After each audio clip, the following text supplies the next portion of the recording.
Hello everyone, welcome to दृष्टि judiciary. I am Nivedita राजे। अपनी series को आगे बढ़ाते हैं। आज इंडियन एविडेंस एक्ट और भारतीय साक्ष्य संहिता के बीच में कंपैरेटिव एनालिसिस के आगे के चैप्टर्स को देखेंगे। ठीक है, तो आज हम शुरू करेंगे एग्जामिनेशन ऑफ विटनेसेस, जो कि इंडियन एविडेंस के पार्ट 3 के चैप्टर 10 में था। सेक्शंस 135 से लेकर 166 तक जाता था।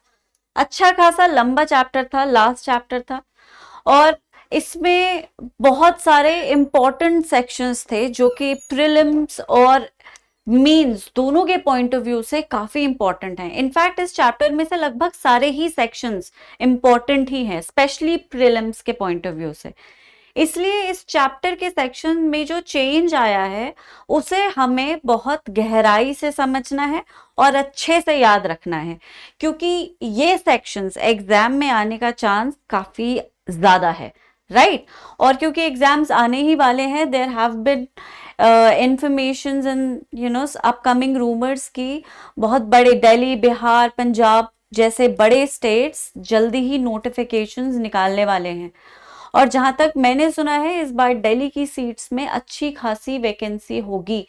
तो अगर आप ठीक से पढ़ेंगे, एविडेंस एक्ट दिल्ली के पॉइंट ऑफ व्यू से एक इम्पॉर्टेंट एक्ट है। हालांकि इसके अलावा और ज्यादा एक्ट्स का थोड़ा इंपॉर्टेंस है, जैसे आर्बिट्रेशन, सीपीसी, लेकिन ये अपने आप में एक बहुत ही सिग्निफिकेंट रोल प्ले करता है, चाहे वो किसी भी स्टेट का एग्जाम हो, राइट। और इसीलिए हम इस पे बहुत अच्छे से ध्यान देने वाले हैं।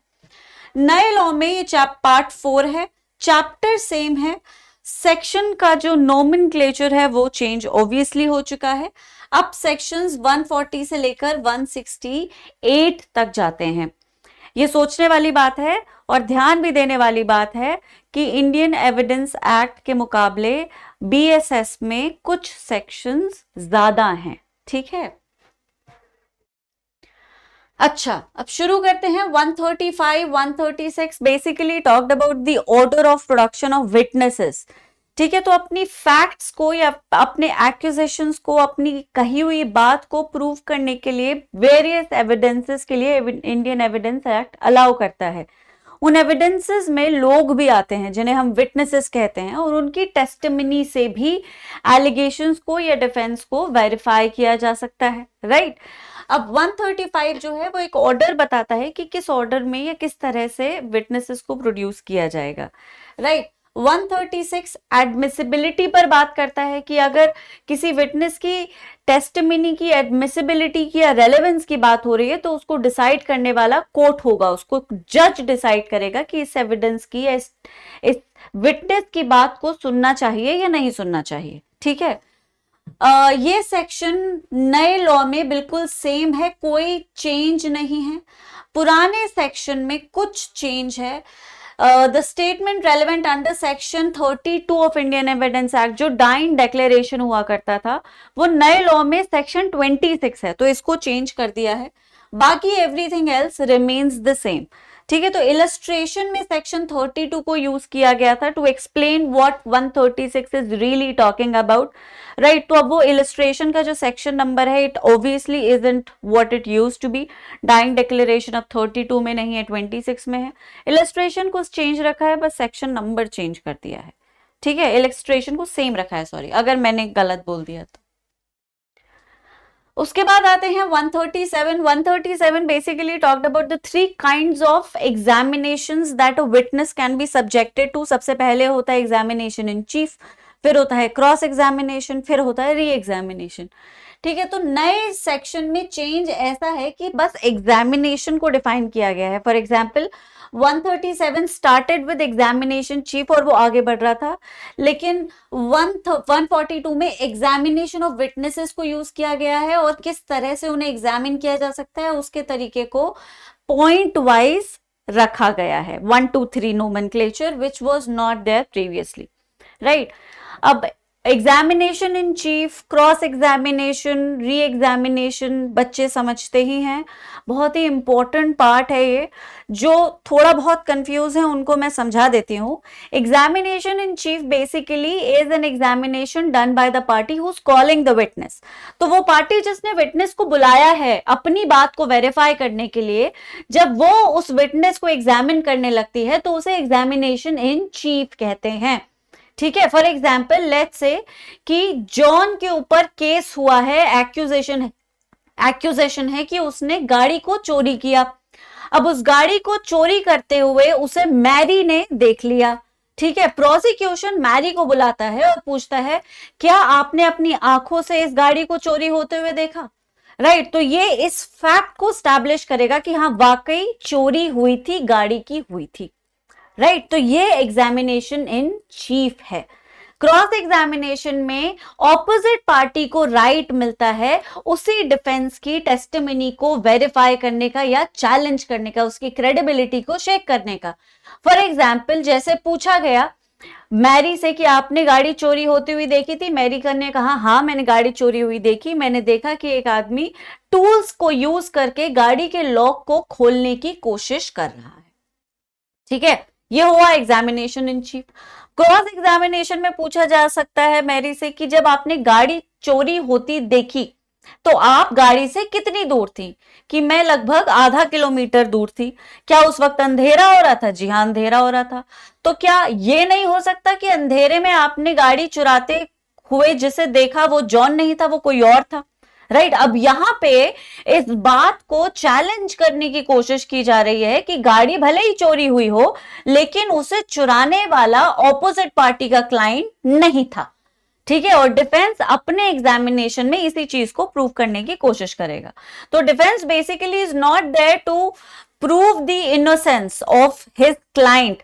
ऑपोजिशन का काम होता है अपनी जो प्रोसिक्यूशन जो एविडेंसेस दे रहा है उनको चैलेंज करने का, उनको एविडेंसेस के थ्रू रिजेक्ट करवाने का। ठीक है, यही पूरा का पूरा क्रिमिनल ट्रायल का खेल है। जिसका एविडेंस प्रूव हो जाता है केस भी वही जीत जाता है। ओके, री एग्जामिनेशन, अब उसने साबित कर दिया भाई कि वो कह रहा है कि दूर से देखा था, अंधेरे के दौरान अंधेरे में देखा था, तो हो सकता है किसी और को देखा हो सकता है जॉन ना हो। राइट, अब अपनी बात को साबित करने के लिए कि नहीं इसने जॉन को ही देखा था, पार्टी फिर से आ सकती है, वही पार्टी जिसने एविडेंस को बुलाया था, जिसने विटनेस को समन करवाया था कि क्या आप जॉन को जानती हैं? जी हाँ, कई सालों से जानती हूं। तो क्या ऐसा हो सकता है कि क्या आप उसे इतनी अच्छी तरह से जानती हैं कि आप उसे अंधेरे में भी पहचान लें? अब वो अपनी बात को साबित करने की कोशिश कर रहा है कि इसने जिसे देखा वो एक्चुअली जॉन ही था। और किस वजह से हम कह रहे हैं कि इसने देखा वो जो जॉन था? क्योंकि ये जॉन को पहले से जानती है, ये उसे अंधेरे में भी पहचान सकती है। राइट, तो this is what these three kinds of examinations are, which are basically to determine the admissibility and credibility and the significance of the testimony that the witness is presenting before the court. Okay, तो उसको बहुत सारे levels पे examine करके, बहुत सारे levels पे question करके इसे पूरी तरह से कोर्ट मतलब ऑन रिकॉर्ड इसको सबमिट किया जाता है। ऐसे ही किसी ने कुछ बोल दिया वो रिकॉर्ड का पार्ट बन गया, it doesn't work like that.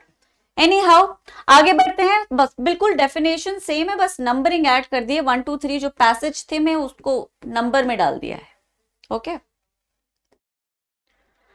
अब आ जाते हैं order of examination. Witnesses shall be first exam, वही विटनेसेस को एग्जामिन किस ऑर्डर में किया जाएगा कि पहले उनका एग्जामिनेशन इन चीफ होगा, फिर उनका क्रॉस होगा, फिर उनका री एग्जामिनेशन होगा। राइट, तो इस ऑर्डर को 138 डिफाइन करता है।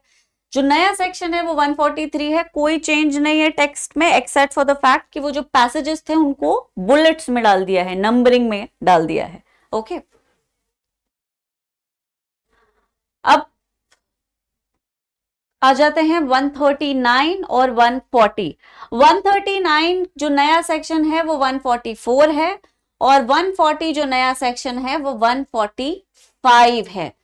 अब इसमें बस चेंज कुछ भी नहीं है सिवाय नंबर के। 139 और 140 आपको पता ही है कि अगर किसी व्यक्ति को डॉक्यूमेंट प्रेजेंट करने के लिए बुलाया गया है तो ऑटोमेटिकली वो विटनेस नहीं बन जाता। This is what 139 provides for example let's say कि एक बैंक मैनेजर को मतलब समन किया गया बैंक रिकॉर्ड्स देने के लिए। अब वो बैंक रिकॉर्ड्स लेकर आ गया, ठीक है, बैंक रिकॉर्ड्स लेकर वो आ गया है तो वो ऑटोमेटिकली विटनेस नहीं बन गया और उसे क्रॉस एग्जामिन नहीं किया जाएगा जब तक कि उसे एक्चुअली एग्जामिन नहीं किया गया। क्रॉस एग्जामिनेशन एग्जामिनेशन के बाद ही होता है। एग्जाम्पल से समझते हैं। बैंक मैनेजर आया बैंक डॉक्यूमेंट्स को लेकर और प्रोसिक्यूशन ने उसी डॉक्यूमेंट्स पे उससे सवाल जवाब कर लिए, उसको एग्जामिन कर लिया। क्या आप बता सकते हैं कि इन डॉक्यूमेंट्स में क्या क्या है? राइट अगर उस बैंक मैनेजर ने अपनी ये टेस्टिमनी दे दी तो इस टेस्टिमनी को क्रॉस एग्जामिन किया जा सकता है, अदरवाइज नहीं। Got it? ये 139 प्रोवाइड करता है, बिल्कुल नया सेक्शन भी यही प्रोवाइड कर रहा है। 140 कैरेक्टर विटनेसेस की टेस्टिमनी को के बारे में बात करता है कि जो विटनेस कैरेक्टर को वेरीफाई करने के लिए या कैरेक्टर के बारे में कोई एविडेंस देने के लिए आ रहे हैं, उनका क्रॉस एग्जामिनेशन हो सकता है। कैसे होगा? ये 140 में दे रखा है, नया सेक्शन 145 है। ओके अब आ जाते हैं हम leading question. Basically leading question के जो सेक्शंस थे वो 3 थे, 141, 142, 143। अब इन तीनों सेक्शंस में 141 डिफाइन करता है कि लीडिंग क्वेश्चन क्या है। एक ऐसा क्वेश्चन जिसमें जवाब छुपा हुआ हो।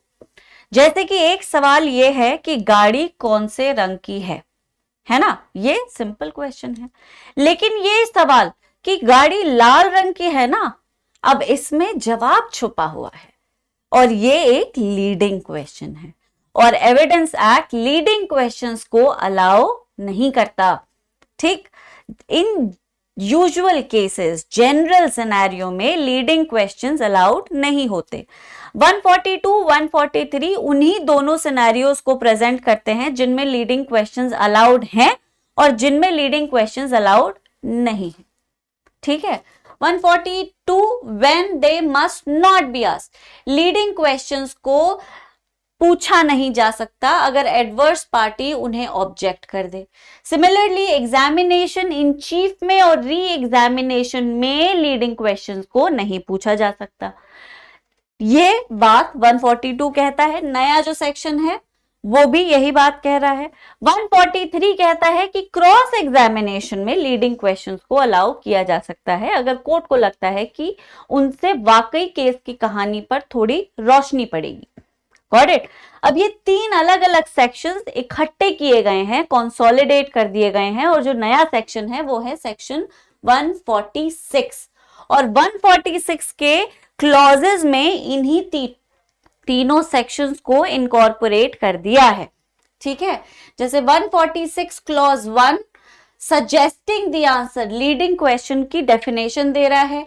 2 जो है वो बता रहा है कि वो कब नहीं पूछे जा सकते और 3 जो है वो बता रहा है कि वो कोर्ट की परमिशन से पूछे जा सकते हैं। 4 बता रहा है कि वो क्रॉस एग्जामिनेशन में भी पूछे जा सकते हैं। Got it? चलिए 144 evidence as to matters of writing cross examination as to previous statements in writing। So basically जिस आदमी ने डॉक्यूमेंट को प्रोड्यूस किया है या फिर जो भी विटनेस डॉक्यूमेंट लेकर आए या फिर कोई डॉक्यूमेंट्री एविडेंस प्रेजेंट हुआ है, उसके कंटेंट्स को वेरीफाई करने के लिए विटनेसेस को एग्जामिन किया जा सकता है। ठीक है, उन्हीं विटनेसेस को उस स्टेटमेंट पे क्रॉस एग्जामिन किया जा सकता है जो स्टेटमेंट उन्होंने राइटिंग में दिए। फॉर एग्जांपल लेट्स से कि उन्होंने एप्लीकेशन फाइल करी थी या फिर एफआईआर के दौरान उन्होंने कोई बात लिख के दी थी, तो उस पे क्रॉस एग्जामिन उन्हें किया जा सकता है ट्रायल के स्टेजेस में। ये दोनों प्रोवाइड करने वाले हैं सेक्शन 144 और सेक्शन 145। जो नए सेक्शंस हैं 147, 148 एग्जैक्टली वही प्रोवाइड कर रहे हैं, चेंज बस सेक्शन नंबर में है और खास कोई और बदलाव नहीं है। 146 questions lawful in cross examination। Basically 146 presents a list or clauses in which वो questions जो क्रॉस एग्जामिनेशन में पूछे जा सकते हैं वो दिए हुए। ठीक है, जो नया सेक्शन है 149 वो बस बुलेट को चेंज कर देता है। जो बुलेट नंबर में हुआ करता था अब वो अल्फाबेटिकल हो गया है। That's it. बाकी जो चेंज है, change in sections mentioned with in 149, यही है change. Okay, the nomenclature has been changed from numerical to alphabetical. That's it. बाकी everything remains the same. उसके अलावा प्रोवाइजो जो था पुराने सेक्शन 146 का वो थोड़ा चेंज कर दिया गया है। जैसे कि प्रोवाइजो 146 में कहता था कि अगर ऑफेंस किसी सेक्सुअल नेचर का है, basically an offence is of sexual nature और an offence against a woman, rape या रेप का कोई भी और फसेट, उस पे अगर कोई ऑफेंस का एलिगेशन है तो उस वुमेन के कैरेक्टर को या उसके पास्ट सेक्सुअल एक्सपीरियंसेस को, उसके किसी भी तरह के एक्सपीरियंस को क्वेश्चन नहीं किया जा सकता, just to test the veracity of her consent. Simple भाषा में, let's say there is a woman who is quite aged and who is known to have multiple relationships, ठीक है। अब मल्टीपल रिलेशनशिप्स में वो किसी डेट पे जाती है और वहां पे उसके साथ रेप हो जाता है, ओके। अब जो ऑपोजिट पार्टी का जो एडवोकेट है वो उसको इसी चीज पे क्वेश्चन करने लगता है कि आप तो इतने लोगों के साथ इन्वॉल्व रही हैं, तो उनके साथ भी आप अपनी मर्जी से ही इन्वॉल्व हुई हैं। Basically is trying to infer कि the lady is habitually involved in sexual activity, so the fact that she involved once again is not something which is unusual। तो वहां पे भी कंसेंट रहा होगा, ये लेडी गलत बोल रही है, जो बार बार इन्वॉल्व हो रही है वो आगे जाके क्यों नहीं होगी, वहां पे कंसेंट का मसला कैसे आ गया और पहले क्यों नहीं था, राइट। तो ये बहुत ही इंपॉर्टेंट थिन लाइन चीज है जो मथुरा के केस के बाद एक्चुअली हाईलाइट हुई। पहले कंसेंट की जो डेफिनेशन थी उसे सुप्रीम कोर्ट ने पिंजड़े में बंद कर दिया था बिल्कुल, लेकिन मथुरा रेप केस के बाद जो अमेंडमेंट्स इंट्रोड्यूस हुए उसमें कंसेंट को लेकर थोड़ी और क्लैरिटी इंट्रोड्यूस की गई, ताकि आने वाली जो विक्टिम्स होंगी, क्योंकि होंगी तो है ही, आदमी रुकेंगे तो है नहीं रेप से या इस तरह के ऑफेंसेस से, उनको मथुरा जैसा इनजस्टिस फेस ना करना पड़े, ठीक है। तो जब कंसेंट का क्वेश्चन होता है या कंसेंट को टेस्ट करने की कोई क्वेश्चन है, वो उसके कैरेक्टर से रिलेट नहीं कर सकता। Basically if you trying to determine whether or not there was consent, क्योंकि अगर उसने कह दिया कंसेंट नहीं है तो कोर्ट तो मान ही लेगा, it's a shall presume thing, तो court will believe, the court shall presume that there was no consent and the activity was rape, ठीक है। Now it is on the defence to prove कि नहीं consent था और वो rape नहीं है, तो इस कंसेंट को प्रूव करने के लिए वो उसके कैरेक्टर पे सवाल नहीं उठा सकता। दिस वॉज अ प्रोवाइजो इन 146। अब यह प्रोवाइजो नए 149 में भी है, लेकिन अब सेक्सुअल ऑफेंसेस की जो नंबर है वो चेंज हो चुका है। अब वो 376 ए बी सी डी तो नहीं रहे, ना वो चैप्टर 16 में रहे हैं, ठीक है। वो 64 से शुरू होते हैं, तो वही सेक्शन के नंबर को चेंज किया गया है, बाकी everything else remains the same, ठीक है। अब आ जाते हैं 147 पे, जो नया सेक्शन 150 बन चुका है। अब जनरल सिनेरियो में ये जनरल रूल जो है एविडेंस एक्ट का, वो कहता है कि आप विटनेस को टेस्टिफाई करने के लिए कंपेल कर सकते हैं अगर कोर्ट को लगता है कि उसकी टेस्टिमनी केस के लिए या जस्टिस के लिए बहुत जरूरी है, तो आप उससे कंपेल कर सकते हैं, भले ही वो जवाब देना ना चाहे या फिर कुछ ऐसा सवाल हो जो उसे अनकंफर्टेबल कर रहा है, जिसको वो इतने सारे लोगों के बीच में या कोर्ट के सामने जिसका जवाब वो नहीं देना चाहता है, उस पर प्रेशर बनाया जा सकता है, ठीक है। तो the agenda is to meet with the ends of justice at any cost. अब न्याय के लिए अगर बीच में किसी को थोड़ी इनकन्वीनियंस भी पहुंचाने की जरूरत पड़ती है तो कोर्ट करेगा ऐसा, राइट। और उसका एक मैकेनिज्म सेक्शन 147 कंटेन करता था। अब जो नया सेक्शन है वो सेक्शन 150 है। चेंज बस यही हुआ है कि जितने भी मैटर्स हैं वो 132 के अकॉर्डिंग, मतलब any question which relates to a matter which is relevant to a suit or proceeding, 132 के प्रोविजंस को फॉलो करते हुए वो डील किया जाएगा या पूछा जाएगा। मतलब while exercising the power given in 147, the provisions of section 132 have to be kept in mind। अब ये सेक्शन चेंज होके 137 हो गया है और यही चेंज नए सेक्शन में भी इंट्रोड्यूस किया है। That's it, okay? अब आ जाते हैं 148 पे, court to decide when question shall be asked and when witness compel to answer. अब जनरल सिनेरियो में तो like I said, the general rule suggests that if there is a testimony which is relevant and important, no matter how harsh or inconvenient it might be, the court would definitely compel the witness to testify। अब उसी चीज को थोड़ा सा extend और clarify किया है 148 में। कोर्ट डिसाइड करेगा कि विटनेस कब आंसर करेगा और उसे कंपेल किया जा सकता है या नहीं, राइट। इसके प्रोविजंस दे रखे थे 148, 1, 2, 3, 4, उनको चेंज करके अब यहाँ पे ले आया गया है। The provisions nomenclature has been changed, 148 1 अब 151 2A बन चुका है, ठीक है। बाकी इसके अलावा कोई चेंज नहीं है। इस चैप्टर में अगर हम देखेंगे तो नोमेनक्लेचर का ही मेजर चेंज है। जो सेक्शन या आईपीसी कहीं मेंशन था, एडवोकेट वर्ड कहीं मेंशन था, उसे ही रिप्लेस किया है। बाकी जो ओरिजिनल टेक्स्ट, कॉन्टेक्स्ट और प्रिंसिपल जो था वो बिल्कुल सेम ही रहता है, ठीक है। 149 questions not to be asked without reasonable grounds, बहुत ही इंपॉर्टेंट सेक्शन है। रीजनेबल ग्राउंड्स के बिना क्वेश्चन पूछा नहीं जा सकता, ठीक है। बेसिकली वो क्वेश्चंस जो कि जबरदस्ती पूछे जा रहे हैं, जिनका कोई रेलेवेंस नहीं है, केस से रिलेटेड नहीं है, बस वो विटनेस को डराने के लिए, उसको इंटिमिडेट करने के लिए पूछे जा रहे हैं, ताकि वो पैनिक में आ जाए और अफरा तफरी में कुछ गलत बोल दे या फिर उसकी टेस्टिमनी किसी तरह से वीकन हो जाए। इस तरह के क्वेश्चंस पूछे जाते हैं, ठीक है। आपने मूवीज भी देखी होंगी बहुत सारी जिनमें कोर्ट रूम सीन्स हैं, उसमें फीमेल विटनेसेस से या किसी से भी कुछ ऐसे क्वेश्चन जबरदस्ती पूछे जाते हैं जिनके दौरान वो थोड़े से नर्वस हो जाते हैं, जिनको आंसर करने में वो घबरा जाते हैं, जिनको आंसर करने में वो थोड़ा हिचकिचाते हैं।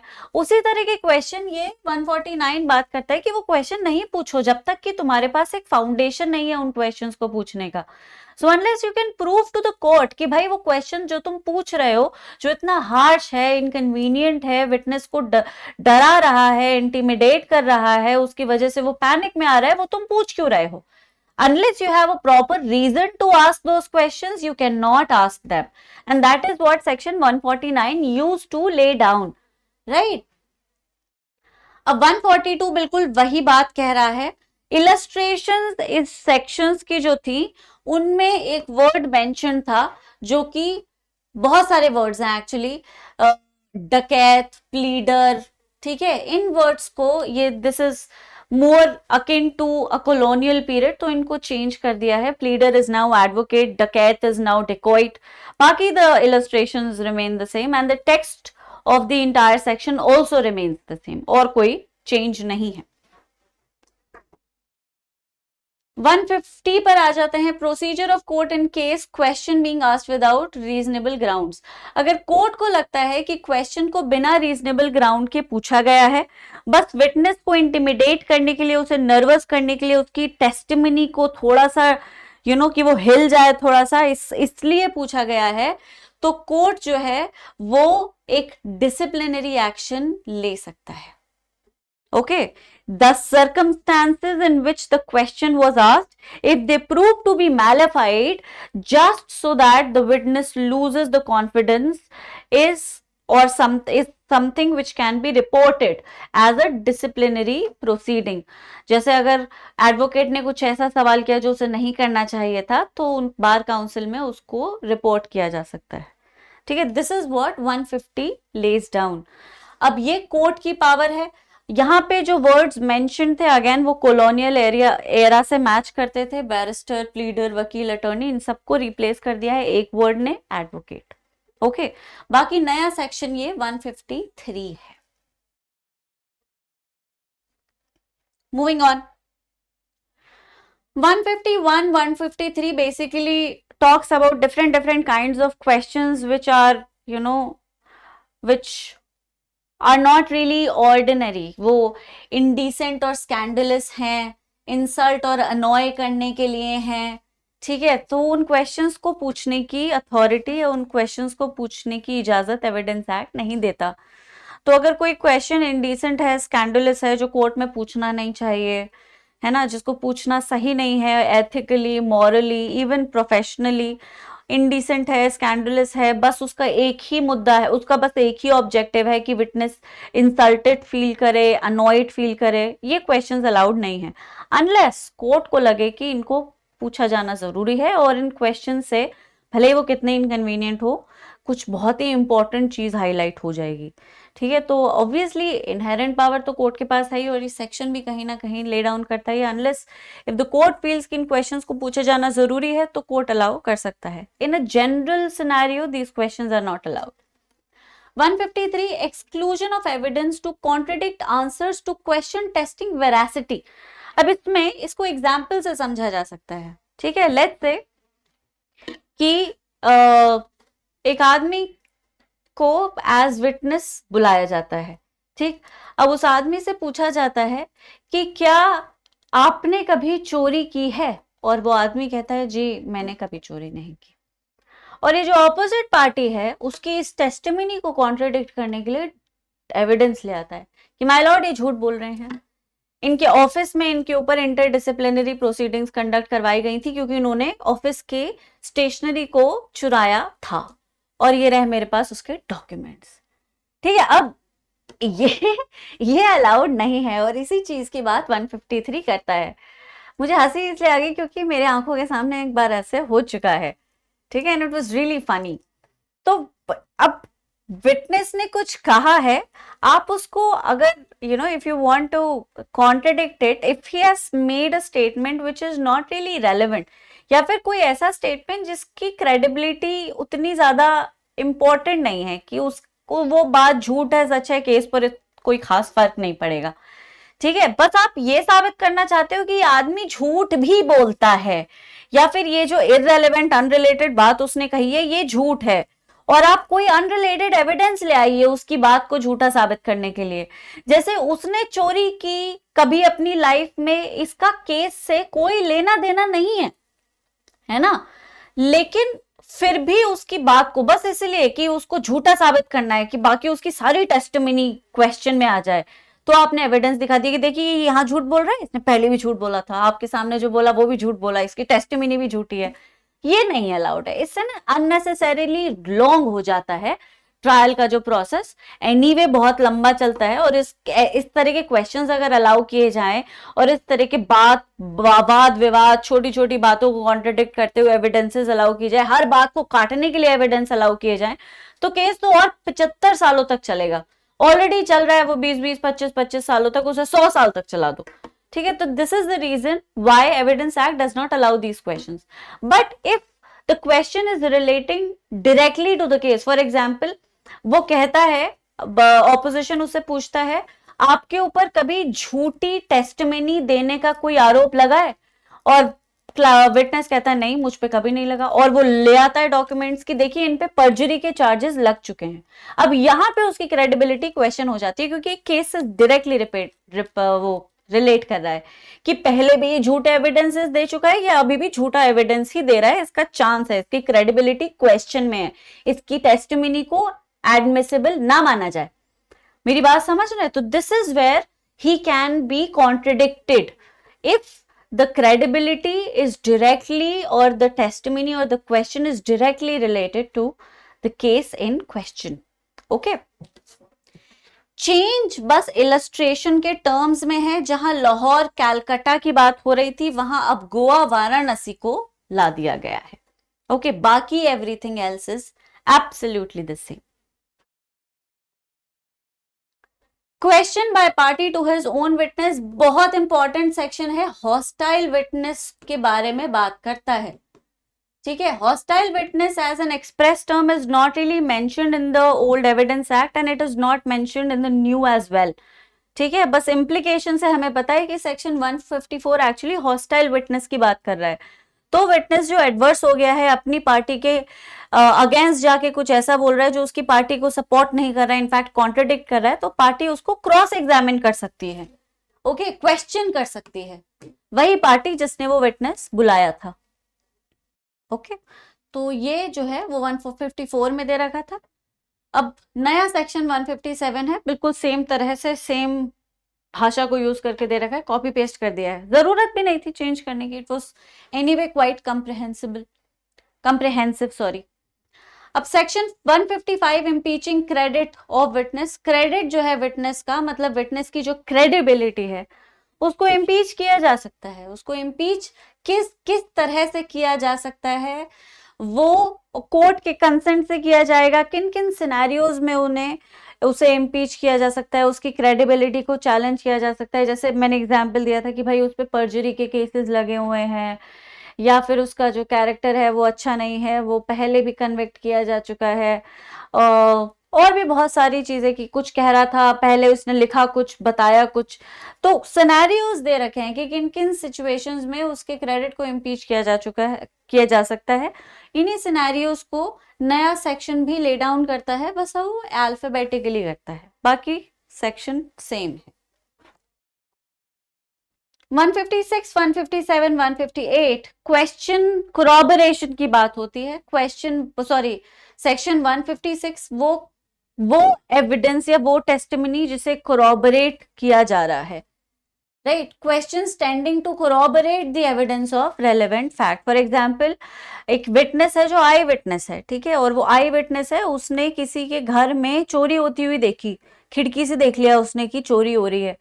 अब उसके एविडेंस को कोरॉबरेट करने के लिए उससे पूछा गया कि आपने जहां चोरी होती हुई देखी उस आदमी का हुलिया बताइए, या फिर मैरी से कोरॉबरेट करके पूछा जा रहा है कि आप जॉन का हुलिया बताइए कि जॉन दिखता कैसा था, क्योंकि क्वेश्चन ये है कि भाई उसने अंधेरे में देखा, शायद वो उस आदमी की बात हो ही नहीं रही है जिसे पकड़ा गया है, तो वो जॉन बता देती है कि जॉन ऐसा दिखता है वैसा दिखता है। तो अब ये जो उसने जो स्टेटमेंट दिया है वो उसकी टेस्टिमनी को कोरॉबरेट कर रहा है। इस तरह की जो कोरॉबरेशन की बात है वो सेक्शन 156 में दे रखी है, ठीक है। अगर वो बता देती है उसके हुलिये को कि वो कैसा दिखता है एटसेट्रा, और वो गाड़ी चुराई कैसे, उसने लॉक तोड़ा और ये और वो, तो ये if there are if it has already been proven कि जॉन पकड़ा गया है और उसकी शक्ल ऐसी है और गाड़ी को रूलर से और खिड़की में किसी तरह से टूल्स को इंसर्ट करके उसको गाड़ी के लॉक को तोड़ा गया, और ये बात उसकी बात से कोरॉबरेट हो जाती है,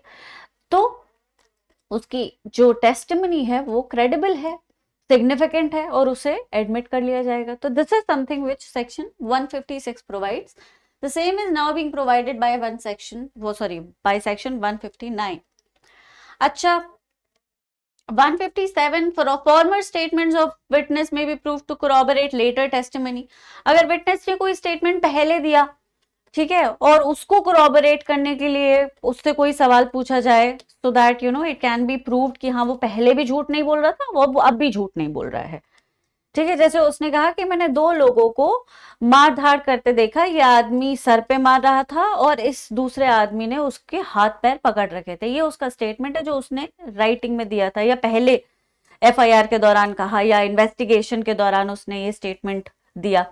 फिर बाद में उससे पूछा गया कि कितने लोग हमला कर रहे थे, कि 2 कर रहे थे, कहाँ थे, कि ये आदमी पीछे खड़ा था और ये आदमी जो पीछे खड़ा था उसको पकड़ा हुआ था और दूसरा आदमी उस पर हमला कर रहा था। ये बात उसने पहले कही थी, यही बात उसने बाद में कह दी, ठीक है। तो अब उसने जो पहले कहा था और जो अब वो कह रहा है, उन दोनों को कोरॉबरेट करके विटनेस की टेस्टिमनी की वेरासिटी को वेरीफाई किया जा सकता है। This is provided by section 157, ठीक। और ये इस तथ्य पे आधारित है कि झूठ के पांव नहीं होते हैं। So when a person lies, he keeps on forgetting the details, क्योंकि सच, ट्रूथ तो फैक्ट है और फैक्ट वही रहेगा जो है। तो फैक्ट 10 साल पहले जो था वो 10 साल बाद भी है, वो चेंज हो ही नहीं सकता। लेकिन झूठ क्योंकि फैक्ट नहीं है, मेड अप है, फिक्शन है, तो उसकी डिटेल्स चेंज हो जाती हैं। आदमी ने जो 10 साल पहले बोला वो चेंज करता जाएगा, क्योंकि उसने 10 साल पहले जो बोला उसे याद नहीं है, उसने तो कहानी बनाई थी, वो कहानी जब भी सुनाएगा वो उसमें से कोई पार्ट छोड़ देगा, कुछ ऐड कर देगा, राइट। तो इसीलिए इस चीज को वेरीफाई किया जाता है कि भाई सच बोल रहा है, झूठ बोल रहा है। तो अगर स्टेटमेंट्स कंसिस्टेंट होते हैं तो ऑब्वियसली सच बोल रहा है, भाई सच है इसलिए कंसिस्टेंट है। लेकिन अगर स्टेटमेंट में कुछ डिस्क्रिपेंसी आ जाती है और थोड़ी सी भी इनकंसिस्टेंसी आ जाती है तो वो स्टेटमेंट क्रेडिबल नहीं रहता, कि या तो पहले झूठ बोला था या अब झूठ बोल रहा है। समझ आई? अब ये जो बात है ये 157 प्रोवाइड करता है और नया सेक्शन 160 प्रोवाइड कर रहा है। अब बात करते हैं सेक्शन 158 की, what matters may be proved in connection with proofed statements. वो एविडेंसेस या वो विटनेसेस जिनकी टेस्टिमनी को वेरीफाई नहीं किया जा सकता, क्योंकि अब वो टेस्टिफाई कर ही नहीं सकते। So the witnesses that cannot be called upon for questioning are mentioned in section 32 and 33. Right, तो डाइंग डिक्लेरेशन हो गई, 33 में भी उन्हीं विटनेसेस के बारे में बात हो रही है जिनको बुलाया नहीं जा सकता।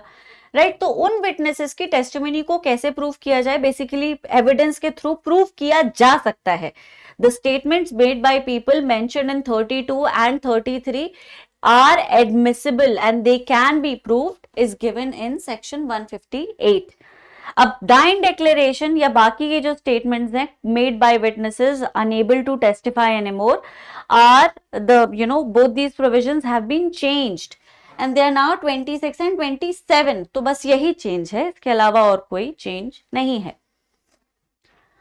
Moving on, 159 is refreshing memory. तो विटनेस को अगर अपनी मेमोरी को रिफ्रेश करना है या फिर उसने कोई बात जो कही थी उसको एक बार he wants to recall the contents of what he previously said or if he is verifying upon a document or contents of a document or a diary or anything, तो उसको रिफ्रेश करने की परमिशन दी जा सकती है। 159 कहता है ये बात, ठीक है।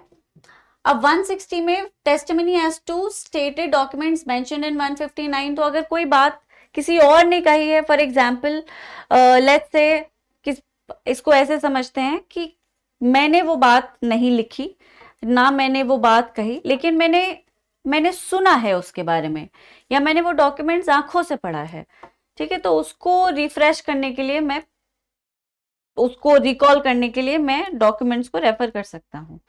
मतलब सिंपल ये है कि लेट्स से कि एक मैनेजर की बात हो रही है और वो मैनेजर जो है वो उस रिपोर्ट को यूज करना चाहता है जो उसके एम्प्लॉय ने बनाई, तो वो कर सकता है if he is testifying on the contents of that report. Okay, this is what in simple words given in section 160। Okay, right of adverse party as to writing use to refresh memory. जितने भी provision मतलब जितने भी फसेट्स हो सकते हैं कि memory को रिफ्रेश किया जा सकता है, पार्टी जो एविडेंस दे रही है वो भी अपने ही एविडेंस को यूज कर सकती है, एडवर्स पार्टी उन एविडेंस को यूज कर सकती है मेमोरी को रिफ्रेश करने के लिए। All of it is given from section 159 to 161 and the new sections are 162 to 164। The only change that has been made कि अब नंबरिंग को ऐड कर दिया गया है। जहां पैसेज थे सिंपल, कोई बुलेट फॉर्मेट नहीं था, अब उसमें पूरा एक प्रॉपर स्ट्रक्चर के साथ नंबरिंग ऐड कर दी गई है 1 2 1 2 करके, ठीक है। ये 162 में हुआ है। बाकी यहाँ पे जो सेक्शन मेंशन था उसको चेंज करके 162 कर दिया है। Section 161 and 164 the new section remains absolutely the same. Okay, 162 talks about production of documents. Production of documents में चेंज कुछ नहीं है, बस वही है कि जो नोमेनक्लेचर था उसको थोड़ा एक it has been given a more structured format, so instead of just writing the facets of that section in passages, it has now been numbered. That is it, that is the only change. Okay, introduced in the new section 165 that talks about production of evidences. Moving on, देख ही सकते हैं आप, ठीक है। बाकी जहां पे IPC mention था वहां पे भारतीय न्याय संहिता मेंशन्ड है। एक प्रोवाइजो ऐड किया गया है कि कोई भी कम्युनिकेशन जो मिनिस्टर्स और प्रेसिडेंट्स के बीच में हुआ है उसे प्रोड्यूस नहीं किया जा सकता। कोई कोर्ट उस कम्युनिकेशन के प्रोडक्शन की डिमांड नहीं कर सकता। That has been added. अब आ जाते हैं 163, 164 जो नया सेक्शन है 166 और 167 बिल्कुल सेम रहते हैं। Giving as evidence of document called for and produced on notice. So basically अगर किसी पार्टी ने ऑपोजिट पार्टी से कोई डॉक्यूमेंट मंगवाया है, ठीक है, जो उसके केस के लिए जरूरी था, for example let's say prosecution के पास कॉन्ट्रैक्ट की कॉपी या कॉन्ट्रैक्ट नहीं है और वो कहता है कि डिफेंस के पास कॉन्ट्रैक्ट की ओरिजिनल कॉपी है, आप उसे मंगवाइए। डिफेंस उस कॉन्ट्रैक्ट को प्रेजेंट कर देता है। अब प्रोसिक्यूशन को जो कॉन्ट्रैक्ट प्रेजेंट हुआ है उसे वैसा का वैसा ही एक्सेप्ट करना पड़ेगा, जो लिखित है उसे क्वेश्चन नहीं किया जा सकता। एनीवे जो कार्डिनल रूल है उसमें कहीं भी गई है ये बात, एविडेंस का जो हुआ करता था उसमें बहुत ही अच्छे से समझाया गया 91, 92 कि whatever has been written down a contract or a deposition, disposition, etc. or a grant has been reduced to a written format, उसको क्वेश्चन नहीं किया जाएगा, जो लिखा हुआ है उसे ही माना जाएगा।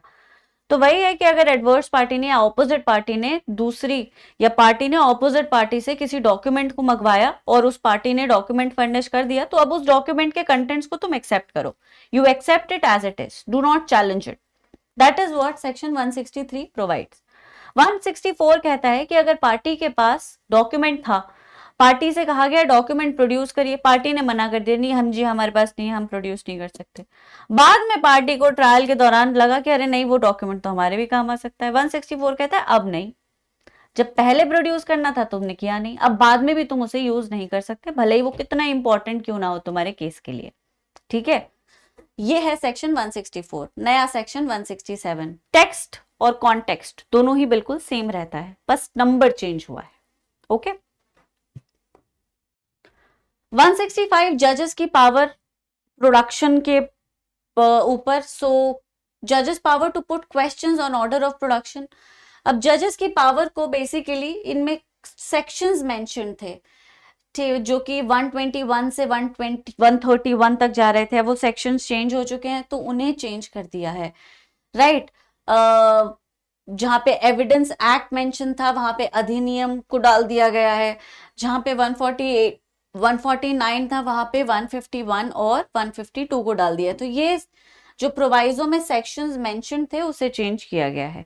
बाकी 165 सबको पता ही है, किसी भी एविडेंस के प्रोडक्शन पे रिलेटेड, किसी भी एविडेंस पे जो कि प्रोड्यूस किया गया है, जज क्वेश्चन कर सकता है, चाहे वो क्वेश्चन रेलेवेंट है, इररेलेवेंट है, रिलेटेड है, अनरिलेटेड है।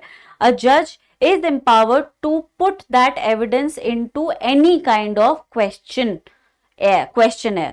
ठीक है, तो उस एविडेंस से रिलेटेड, अनरिलेटेड, रेलेवेंट, इररेलेवेंट जितने भी जो भी क्वेश्चंस हैं जो कि जज को लगता है कि उन्हें पूछने हैं to understand the case a little more, to get more clarity on the evidences and the case, they can ask them.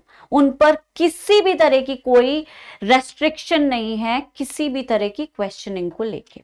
ठीक है, so it's a huge power that is given. जो नया सेक्शन है वो 168 है, सेम ही power है, power को यहां पे भी रेस्ट्रिक्ट नहीं किया गया है, बस सेक्शंस को नए लॉ के अकॉर्डिंग अलाइन कर दिया है, चेंज कर दिया है। 166 जो था वो जूरी की या असेसर की पावर के बारे में बात करता था कि भाई जूरी भी इस तरह के सवाल पूछ सकती है। अब जूरी नानावती के केस के बाद हटा ही दी गई। इस सेक्शन को नए भारतीय साक्ष्य अधिनियम में ओमिट कर दिया है। ठीक है, अब आज का हमारा क्वेश्चन है, section 165 of the Indian evidence act gives जजेस the power to put questions और order production. What is the corresponding section in Bharatiya Sakshya अधिनियम? अभी अभी पढ़ा है हमने, मुश्किल नहीं होना चाहिए इसका आंसर। तो इसका आंसर आप मुझे कमेंट्स में लिख के बताएंगे, और इसी तरह से अगर आप और क्वेश्चंस को प्रैक्टिस करना चाहते हैं तो आप हमारे इंस्टाग्राम हैंडल को ज्वाइन कर सकते हैं। वो सारे क्वेश्चंस जो नए लॉ पे बेस्ड हैं और प्रीलिम्स में आपसे पूछे जा सकते हैं वो आपको उस इंस्टा पे मिल जाएंगे। ठीक है, तो पढ़िए यहाँ से और प्रैक्टिस इंस्टाग्राम से करिए। बाकी आप कंसेप्ट से रिलेटेड या किसी भी और फैक्ट से रिलेटेड कोई क्वेश्चन है आपका, कोई डाउट है, आप उसे कमेंट्स में पोस्ट कर सकते हैं। आई शैल डेफिनेटली रिजॉल्व इट। रेगुलरली देखते रहिए, अपनी तैयारी को अप टू डेट रखिए। राइट, तो आज के लिए इतना ही, फिर मिलेंगे, तब तक सब अपना ख्याल रखिए। Thank you so much, bye bye.